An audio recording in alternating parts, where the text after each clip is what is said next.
Bonjour tout le monde. Alors c'est octobre. Octobre, c'est évidemment l'automne, mais c'est surtout octobre rose. Donc, petite vidéo pour lutter contre le cancer du sein.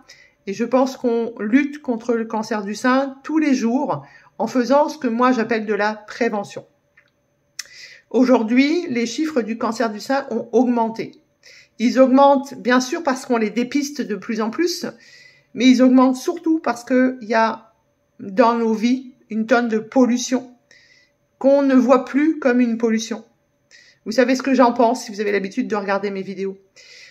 Les chiffres sont vraiment fous, 25% d'augmentation. Donc toutes les études sont visibles sur LinkedIn. Un collègue a fait un excellent article là-dessus. Vous pouvez trouver tout ça sans souci. Vous pouvez les trouver aussi sur tous les instituts qui font correctement leur travail. Les cancers chez les jeunes sont en explosion.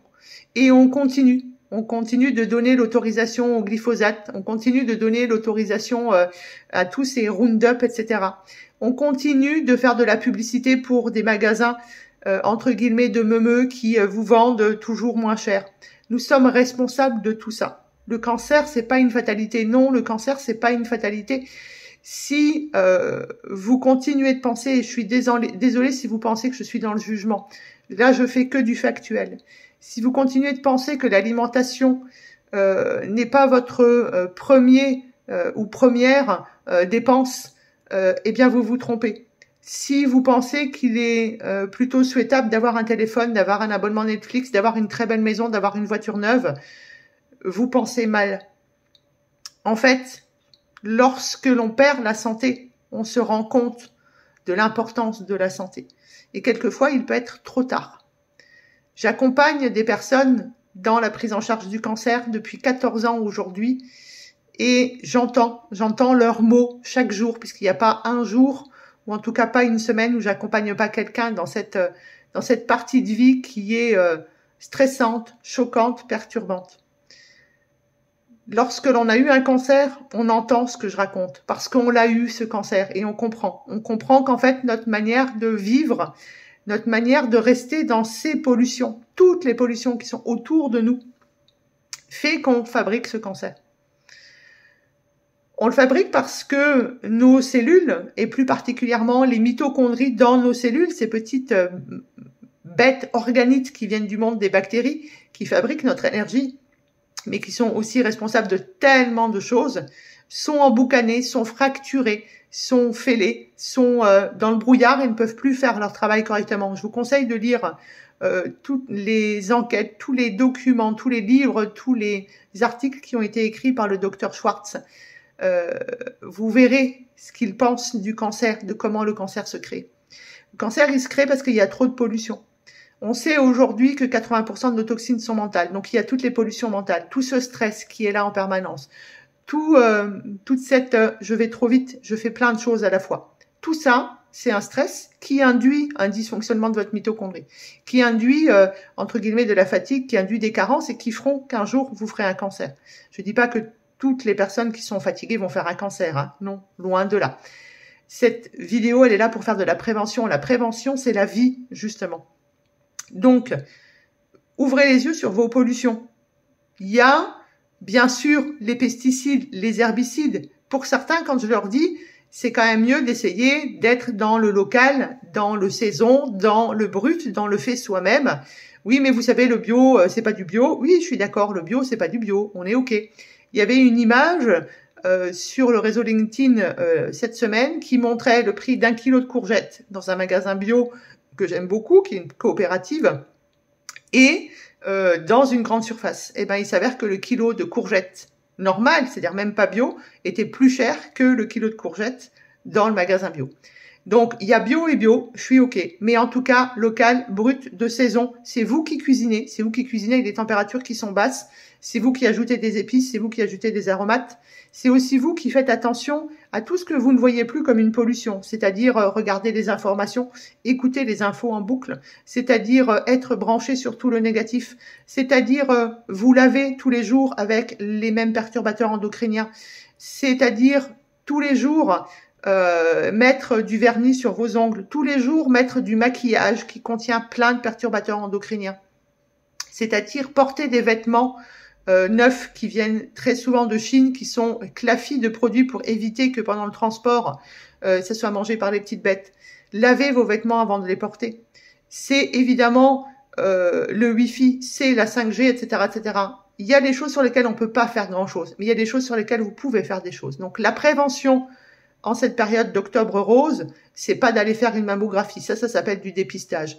La prévention, c'est de prendre soin de vous, c'est d'ouvrir vraiment les yeux sur votre environnement. Vous rendre compte qu'en fait, vous travaillez trop, que finalement, travailler trop, c'est donner plein d'argent à l'État. Si vous avez envie, c'est ok, mais ne venez pas derrière dire que vous êtes fatigué. C'est penser que le sommeil, c'est une perte de temps. C'est faire 10 millions de choses à la fois. C'est d'être focus que sur le matérialisme, que sur l'argent. C'est ne plus voir, et je le répète, toutes les pollutions qu'il y a autour de vous. Non, les prothèses mammaires, c'est pas obligatoire. Non, les faux ongles, c'est pas obligatoire. Non, les couleurs de cheveux tous les mois, c'est pas obligatoire. Non, se maquiller tous les jours, c'est pas obligatoire. Non, porter des vêtements neufs, c'est pas obligatoire. Non, avoir une voiture neuve qui sent le plastique, qui est pleine de brome, qui va perturber votre thyroïde, c'est pas obligatoire. Non, être sur-sédentaire, entre guillemets, comme je dis aujourd'hui, c'est pas obligatoire. Il y a plein de choses qui existent et surtout qui sont gratuites. C'est-à-dire que, en gros, faire de la prévention, ça coûte pas d'argent. Et si vous vous détachez complètement du matérialisme, si vous prenez un petit peu de temps, parce que ça va prendre du temps au début, pour comparer vraiment le prix au kilo, le prix au litre, vous vous rendrez compte que finalement, acheter de la qualité, ça coûte pas plus cher. Et derrière, vous serez pas malade, donc vous manquerez moins de travail. Vous dépenserez moins d'énergie, vous serez en plus grande santé, donc vous penserez mieux, vous ferez plus d'activité physique. Et quand on pense mieux, on a plus envie de manger correctement. Ça ne veut pas dire que vous ne pouvez pas vous fabriquer vous-même votre pizza, vous pouvez pas manger des pâtes fraîches, vous pouvez pas vous faire plaisir avec des bons cookies, avec un gâteau, avec une mousse au chocolat. Le plaisir, c'est hyper important dans la vie et je vous conseille d'ailleurs d'avoir au moins 5 minutes de plaisir tous les jours. Ça veut pas dire que on peut pas de temps en temps se faire une coupe de champagne, un verre de vin rouge, une petite bière. L'idée, c'est l'équilibre, la parcimonie et surtout, j'essaye d'éviter toutes les pollutions. Et vous vous souvenez, le premier que je vous dis, c'est de fermer la télé. Donc, reprenez du temps pour regarder les aliments que vous achetez, pour finalement vous dire quel est mon budget, qu'est-ce que je peux mettre si j'enlève toutes les futilités, toutes les pollutions, quelle somme j'ai finalement pour manger. Est-ce que finalement, j'ai pas trop de choses dans mes placards? Est-ce que je mange pas trop?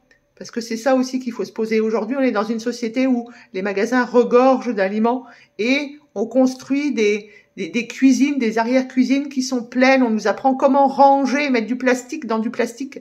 Tout ça, c'est des perturbateurs endocriniens. Tout ça, c'est des dépenses d'argent pour rien parce que finalement, ce truc-là, il va arriver à péremption puis vous n'allez pas le manger.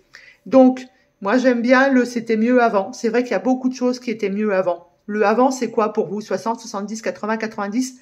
Peu importe. En tout cas, aujourd'hui, on surconsomme, on est donc surpollué. Et cette surpollution fait qu'on a des chiffres, notamment du cancer, mais de toutes les maladies qu'on appelle de civilisation, qui explosent et qui explosent chez les gens jeunes. Et ça, c'est pas normal. On voit bien que c'est cette pollution qui nous entoure.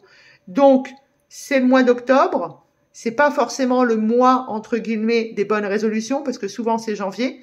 Mais si vous profitiez de cet octobre rose pour mettre en place réellement de la prévention, pour vous dire ça, c'est pas important, j'arrête. Pour vous dire, je ralentis. Pour vous dire, mon premier budget santé, c'est l'alimentation. C'est peut-être, je ne sais pas, une consultation chez un naturopathe pour apprendre comment faire, puisque moi j'ai des consultants qui me disent toujours, mais je savais pas tout ça. Mais c'est pas grave de pas savoir à partir du moment où vous allez chercher l'information. Peut-être que cette information, vous allez aller la chercher dans un livre, et c'est très bien, ou en regardant des vidéos, et c'est très bien. L'idée, c'est ne restez pas là, ne subissez pas les pollutions. Il y a plein de choses à faire, et ça, c'est de la vraie prévention pour votre santé.